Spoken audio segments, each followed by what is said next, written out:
Iniciamos la actividad de esta tarde con una conferencia cuyo título es Avances en la legislación hídrica, experiencia de Brasil. Esta exposición está a cargo del señor Benedito Braga, secretario de Agua y Saneamiento del Estado de Sao Paulo, Brasil, y presidente del Consejo Mundial del Agua. Don Benedito Braga es secretario, como les decía, de Saneamiento y Recursos Hídricos del Estado de Sao Paulo, y es ingeniero, profesor de Ingeniería Civil y Ambiental en la Escuela Politécnica de la Universidad de Sao Paulo, autor de 25 libros y más de 200 artículos científicos. Es beneficiario de la diploma honorario del 2011 que la Sociedad Americana de Ingenieros Civiles otorga. También en el 2002 ganó el premio Crystal Drop por su logro de toda su vida en la gestión de los recursos hídricos. Tiene el doctorado en recursos hídricos de la Universidad de Stanford, Estados Unidos. Así que los dejo con el señor Benedito Braga. Gracias por la presentación. En nombre del Consejo Mundial del Agua, yo agradezco la invitación de la Universidad Técnica Nacional y del Ministerio de Medio Ambiente de Costa Rica para participar de este importante evento, para discutir este recurso vital que es el agua. Intentaré compartir con ustedes una visión del agua como fuerza motriz del desarrollo sostenible de los países no desarrollados y de aquellos en procesos de desarrollo. Además, voy a hablar en portuñol, en la esperanza que puedan entenderme. Así ya de pronto eso excusas para si no entienden muy bien lo que voy a decir.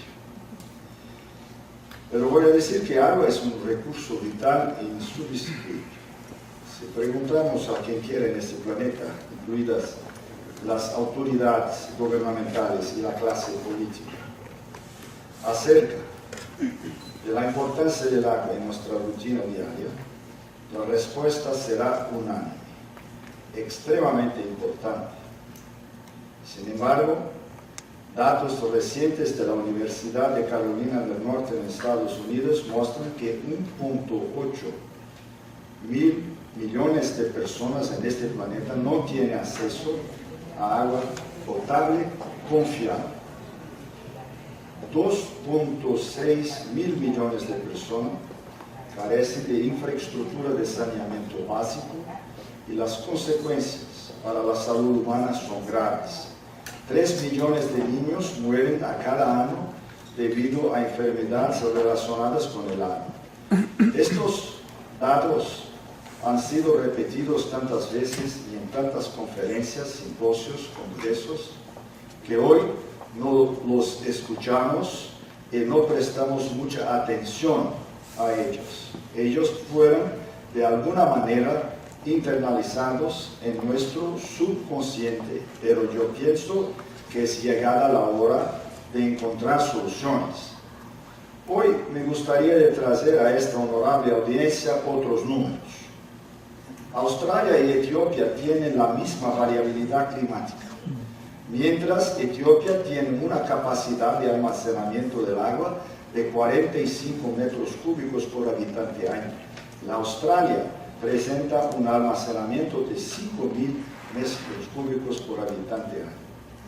Estados Unidos y Nepal tienen el mismo potencial hidroeléctrico. Sin embargo, la capacidad instalada en los Estados Unidos es 2 órdenes de magnitud mayor que el de Nepal. A la luz de un uso desordenado y de la mala gestión de los recursos hídricos, muchos ríos ya no alcanzan el mar. En los últimos 100 años, el 50% de nuestros humedales han desaparecido. A pesar de todo el desarrollo económico observado en el hemisferio norte, todavía observamos 1.3 mil millones de personas que carecen de acceso a electricidad, 3 mil millones de personas que viven con menos de $2 al día, 1.3 mil millones de personas que viven con menos de $1 por día, somos 7 mil millones. Y los más pobres son los más vulnerables. El tema de mi conferencia de hoy será seguridad hídrica, infraestructura, aspectos legales e institucionales. Voy a intentar mover un poco el enfoque del agua como un elemento fundamental ecológico para explorar otra de sus muchas virtudes, que es aquella de ser el motor para el desarrollo de los países menos desarrollados en el mundo. Corriendo el riesgo de revelar mi edad, gustaría presentar a las señoras y señores algunos principios establecidos en la famosa Conferencia de las Naciones Unidas para el Medio Ambiente, realizada en Estocolmo, en Suecia, en 1972. Recuerdo que fue en esta ocasión que se lanzó el concepto de desarrollo sostenible. Los principios 8 y 9 de la declaración de esta conferencia nos fornecen el camino para alcanzar el llamado desarrollo sostenible. El principio 8, que dice que el desarrollo económico y social es esencial para garantizar un medio ambiente favorable al trabajo y la vida para el hombre y para crear condiciones en la tierra que son necesarias para la mejoría de la calidad de vida. El principio 9, que dice que las deficiencias ambientales generadas por condiciones de subdesarrollo y desastres naturales son problemas graves y que pueden ser mejor remediadas por crecimiento acelerado a través de la transferencia de asistencia financiera y tecnológica como suplemento a los esfuerzos domésticos de los países en desarrollo. En 1992, en Río de Janeiro, se hospedó la Conferencia de las Naciones Unidas para el Medio Ambiente y Desarrollo, conocida como ECO 92. Esta conferencia centró su foco en la biodiversidad y cambio climático. En 2012, el Brasil organizó la denominada Río +20 como una revisión desde 92. Esta conferencia centra su foco en la reducción de la pobreza y desarrollo sostenible. Obsérvase claramente que la geografía económica del mundo ha cambiado significativamente. Los países emergentes como China, India, Brasil, Sudáfrica, cada vez están más jugando un papel en la definición de la agenda ambiental. Los resultados de la Río +20 son un ejemplo de este nuevo escenario mundial. La prioridad dada a la reducción de la pobreza y al crecimiento económico en una conferencia de las Naciones Unidas sobre el medio ambiente, incluyendo un capítulo entero sobre el tema del agua, muestra que una nueva orden mundial está relacionada con el agua y el medio ambiente. Esto demuestra la importancia de esos principios de 1972 y me atrevo a decir que esta Río +20 podría muy bien haber sido llamada Estocolmo +40. Así que el primer mensaje que me gustaría traer a este evento es que el desarrollo económico y social es una necesidad para la conservación del medio ambiente. Seguridad hídrica existe cuando se tiene agua para las actividades de salud y higiene, el desarrollo socioeconómico y para el mantenimiento de sus ecosistemas acuáticos esenciales. Es algo que ha llamado la atención de los gobiernos y del sector empresarial en todo el mundo. Por ejemplo, ¿cuáles son las principales preocupaciones de los líderes políticos de todo el mundo este día? El Consejo Nacional de Inteligencia de los Estados Unidos ha publicado recientemente un informe que analiza los conductores temas que mueven el mundo en los próximos 20 años. 4 temas se destacaron como conductores principales: empoderamiento de las personas, con un aumento de los consumidores de clase media mundial de bienes y servicios; la difusión del poder político para un mayor número de países; los patrones demográficos con migraciones entre países y la urbanización. Es interesante señalar que el tema de la relación entre agua, alimentos y energía aparece aquí, indicando la importancia estratégica del agua, el riego y energía hidroeléctrica para el futuro de la humanidad. En particular, se entiende ese órgano estadounidense que el agua puede convertirse en una fuente de conflicto más importante que la energía o minerales hasta 2030, tanto a nivel nacional como entre los países vecinos. Esta opinión también es compartida por los líderes empresariales del mundo. El Foro Económico Mundial hace una encuesta de vez en cuando acerca de cuáles son las amenazas importantes a la economía mundial. Aquí en esta tabla se muestran los resultados de la encuesta hecha por el año 2012. En el eje X tenemos la probabilidad y en el eje Y el impacto de la amenaza divulgada. Hay una variabilidad razonable en las respuestas, pero si ponemos una lupa encima de la tabla, vemos que las cuestiones tales como, por ejemplo, falla sistémica del sistema financiero, crónica instabilidad fiscal, es muy importante, junto con la crisis en el suministro de agua potable y alimentos. Seguridad hídrica es algo que llama la atención de los líderes políticos mundiales. El ministro de Planificación de la India está de acuerdo con la avaliación del Consejo de Seguridad norteamericano. El primer ministro chino, Wen Jiabao, dicho: escasez de agua es una amenaza para la supervivencia de la nación china. El único tema que podría llevar el Egipto a la guerra otra vez es el agua, ha dicho Anwar Sadat, presidente de Egipto en 1979. Hacia el logro de la seguridad hídrica, las poblaciones se enfrentan con básicamente 2 tipos de riesgo hidrológico: situaciones donde la disponibilidad del agua es escasa y la situación opuesta en que el exceso del agua trae impactos socioeconómicos de monta. Este gráfico muestra una comparación entre diferentes situaciones hidrológicas en diferentes partes del globo. El tamaño de la burbuja indica el tamaño del Producto Interno Bruto de un determinado país. En la abscisa muestra el total anual de lluvia en centímetros, y en la ordenada el coeficiente de variación de la lluvia mensal.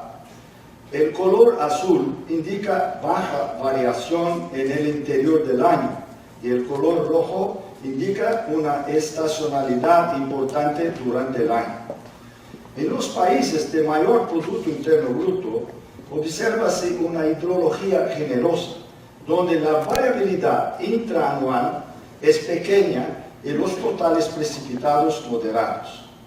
En los países menos desarrollados o de menor PIB, nótase al mismo tiempo situaciones de alta variabilidad intraanual y totales de lluvia anual significativos.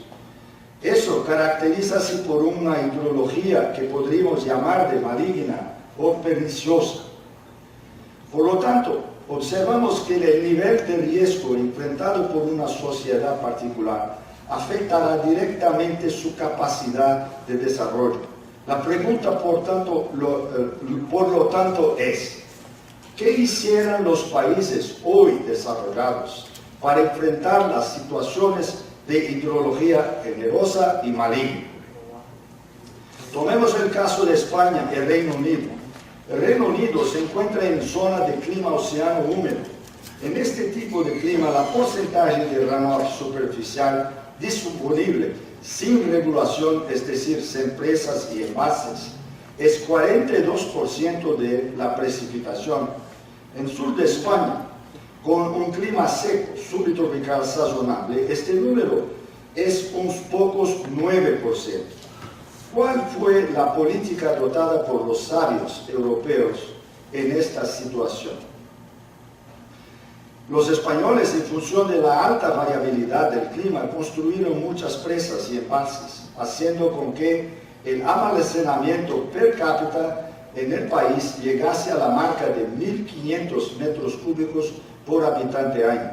Los ingleses, en función de una hidrología generosa, no invirtieron mucha plata en este tipo de infraestructura hídrica, quedándose con unos pocos 100 metros cúbicos por habitante año. Enfoquemos ahora en la situación en el mundo en desarrollo. Tomemos el caso del continente africano. Seguridad del agua en este continente es una cuestión fundamental. Son sujetos a variabilidad climática alta. La falta de capital económico pone amenazas adicionales a los pobres, en su gran mayoría.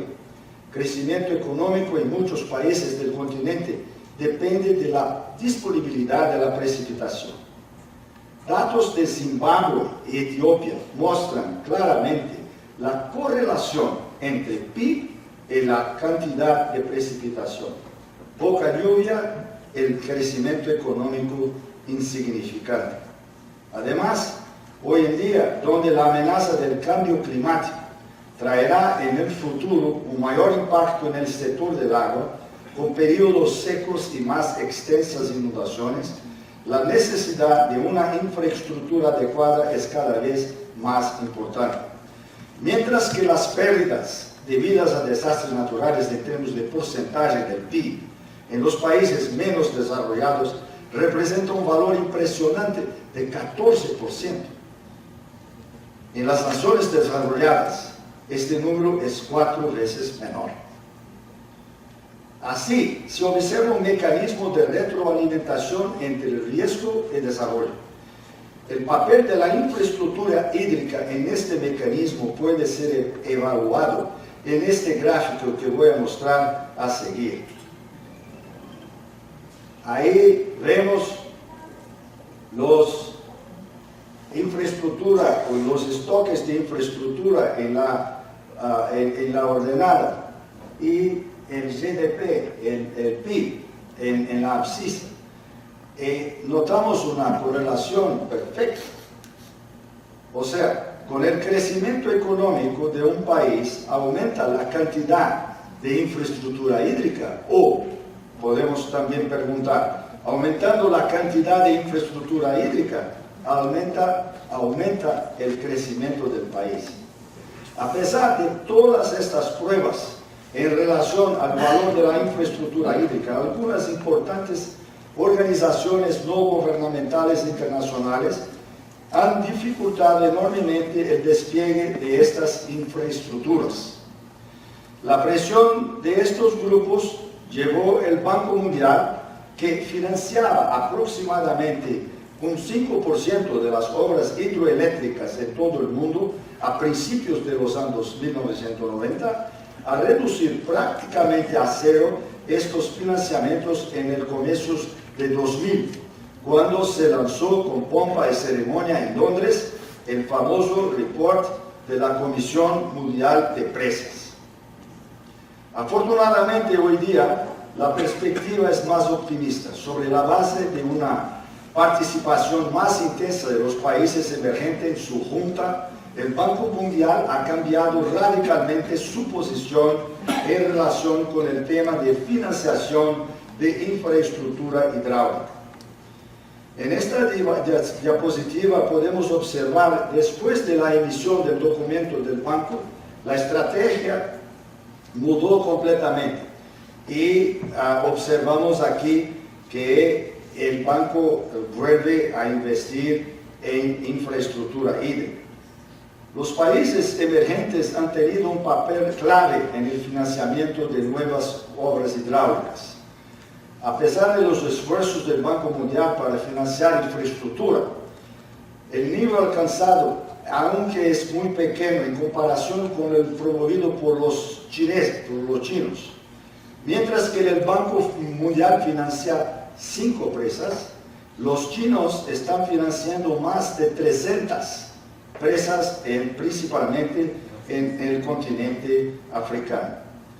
A pesar de la importancia de la infraestructura y la reducción de los riesgos, debemos tomar en cuenta otros aspectos relacionados al problema como la gobernanza del sistema de recursos hídricos.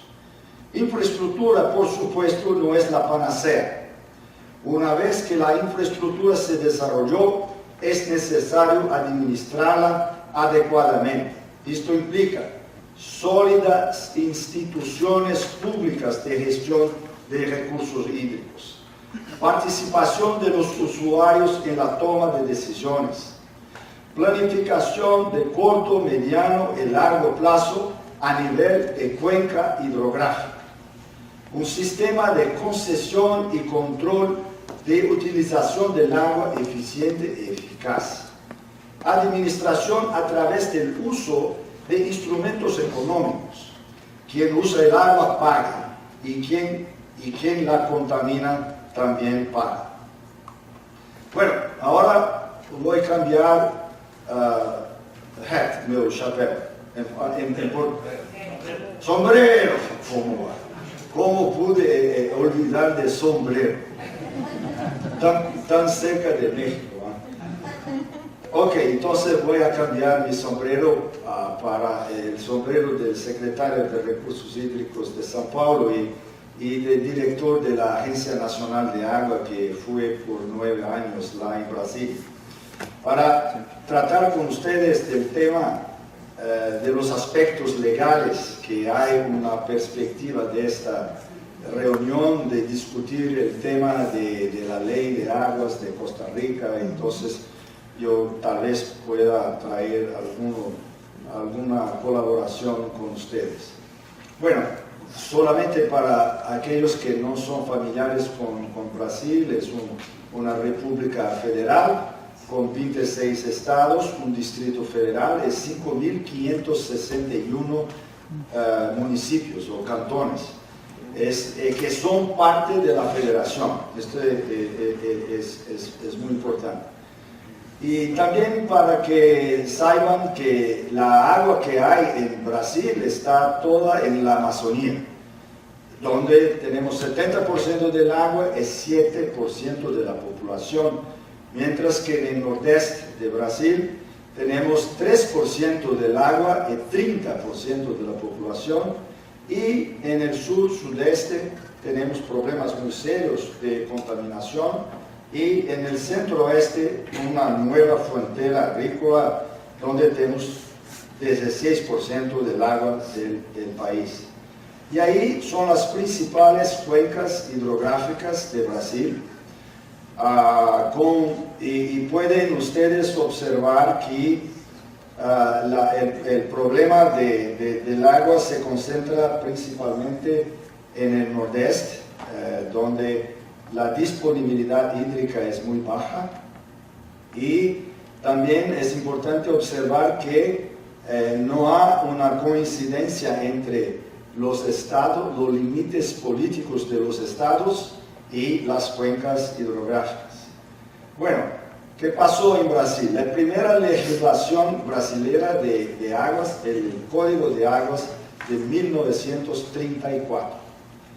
En aquel tiempo había una centralización muy grande y administración sectorial con una predominancia del sector eléctrico. ¿Por qué? Porque Brasil en los años 30 optó por el desarrollo de energía hidroeléctrica. El Código del Agua fue entonces manejado por el Ministerio de Minas y Energía, donde tenía el Departamento Nacional de Agua y Energía que cuidaba del agua. Enseguida, en los años 70, 80, aparece la Secretaría de Recursos Hídricos y también el Ministerio de Medio Ambiente. y ahí la agencia ambiental, el Instituto Brasileño de Medio Ambiente, el IBAMA, que cuida de las licencias ambientales, autorizaciones ambientales. En la década de 70 tiene iniciativas del gobierno de crear los comités de cuenca hidrográfica, siguiendo un poco las ideas francesas de estos comités de cuenca.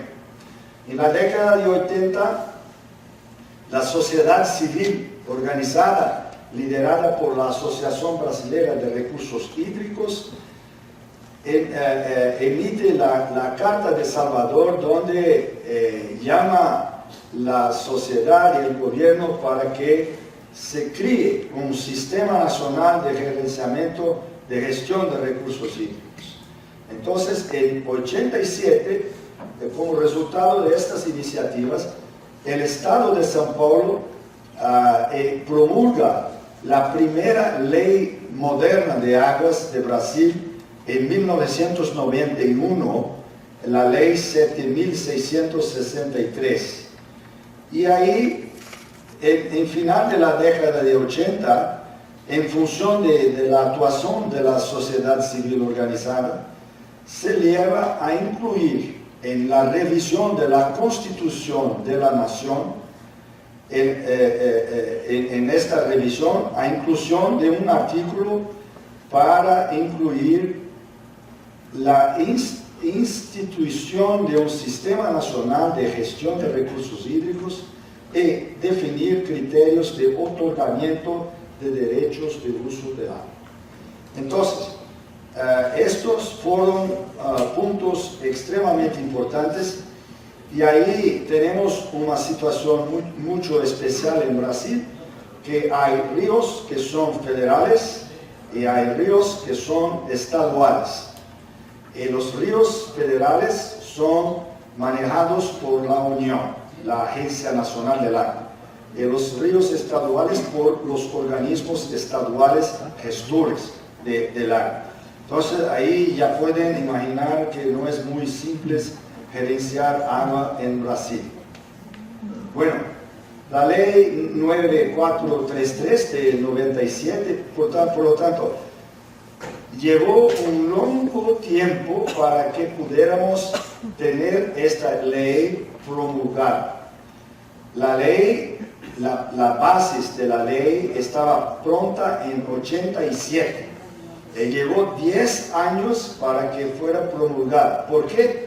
Porque había un político con una visión estratégica en torno del tema, el presidente Fernando Henrique Cardoso, que si no fuera por él, tal vez estuviéramos ainda conversando sobre la ley de aguas en Brasil. En el año 2000 se crea la Agencia Nacional del Agua, que es la entidad federal responsable por implementación de la política de recursos hídricos y coordinación del Sistema Nacional de Gerenciamiento. Bueno, ¿cuáles son los principios básicos de esta política de gestión? Agua es un bien de dominio público. Agua es un recurso natural limitado, dotado de valor económico. En situaciones de escasez, el uso prioritario es el consumo humano y animal. Esto es extremadamente importante en situaciones de sequía, como estamos pasando en Brasil y ustedes están pasando acá. Si no tienes este documento legal, no puedes impedir que un agricultor continúe el riego de su plantación, para beneficiar, por ejemplo, una comunidad que tiene sed, ¿no? Cantidad y calidad son indisociables. Esto yo imagino que Costa Rica sabe muy bien esto, porque tiene mucho cariño con el medio ambiente. La gestión de recursos hídricos debe ser proporcionar el uso múltiple de las aguas. La cuenca es la unidad territorial para implantación de la política, y aquí, en un país federativo como Brasil, es un desafío enorme. Acá, en Costa Rica, tal vez no sea tan complicado una idea como esta. Gestión debe ser descentralizada y ahí es una idea de que el gobierno central no quiera todo para sí, más que respete los gobiernos locales. Bueno, ¿cuáles son los instrumentos para implementar esta política que tiene estos principios? Son los planes de recursos hídricos.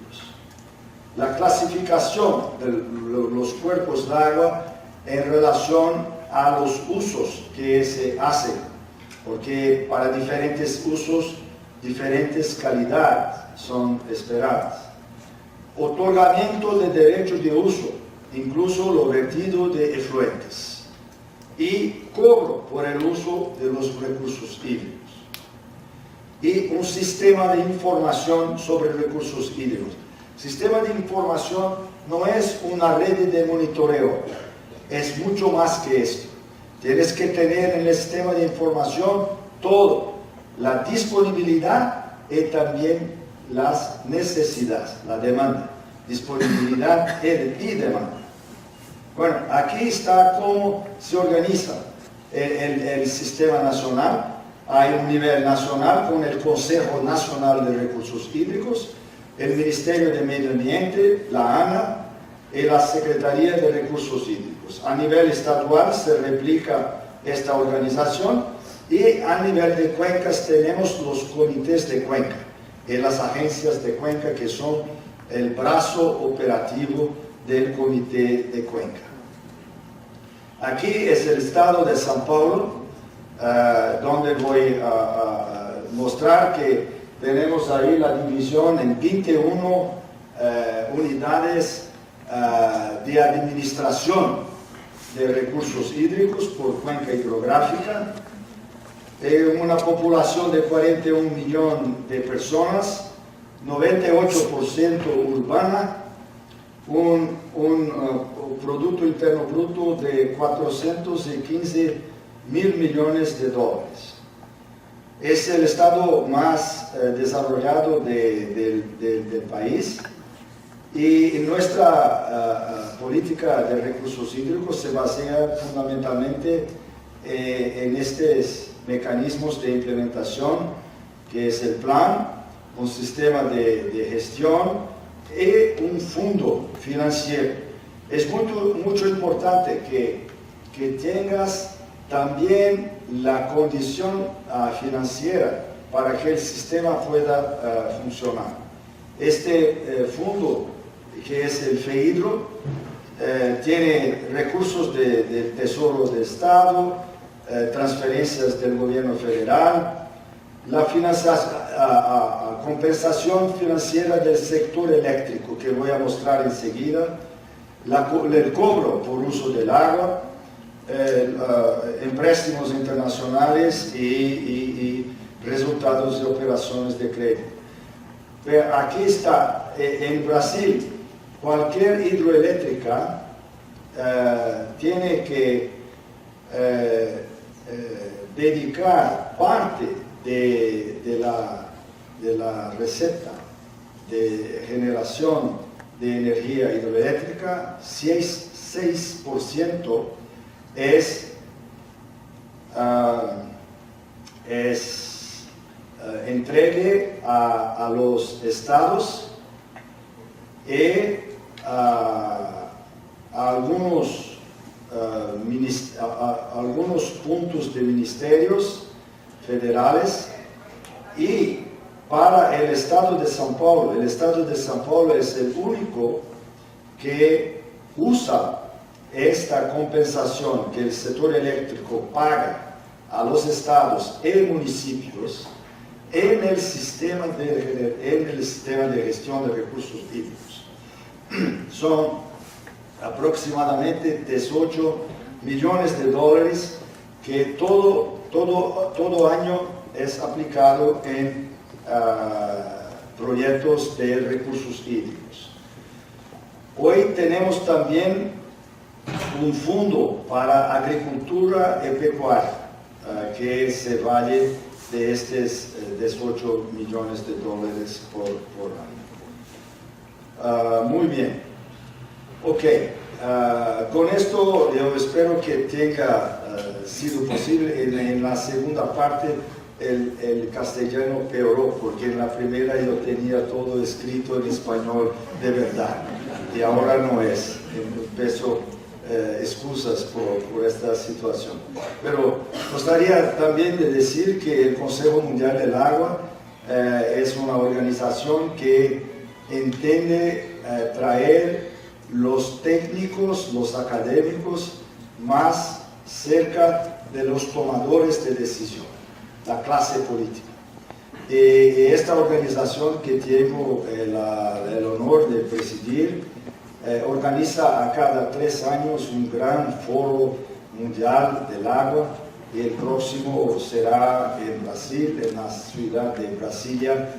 Todos acá están invitados a participar activamente, no solamente visitando Brasilia, pero trabajando en la preparación de este grande evento, que tiene un proceso regional muy intenso, y yo espero que Costa Rica pueda participar de manera muy intensa. Bueno, para finalizar, quería traer una mención de la sabiduría china. ¿Qué imaginan que la junción de 2 ideogramas chinos significa? Río más dike, como se dice dike. Dique. Orden política. Entonces, esto es lo que sabiduría milenar china nos trae, de que el agua y su gestión sostenible es un proceso esencialmente político. Esta es la mensaje final que gustaría de traer a las señoras y a los señores. Muchas gracias por la atención.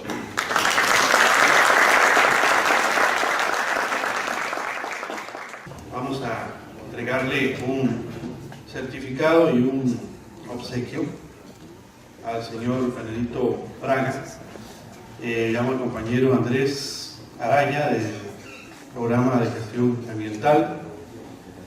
El reconocimiento dice: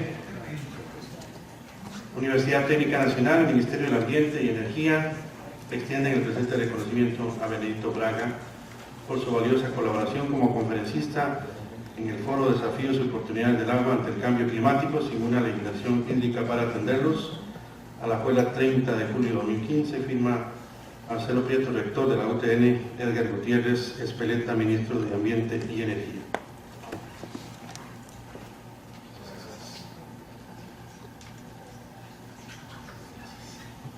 Un aplauso.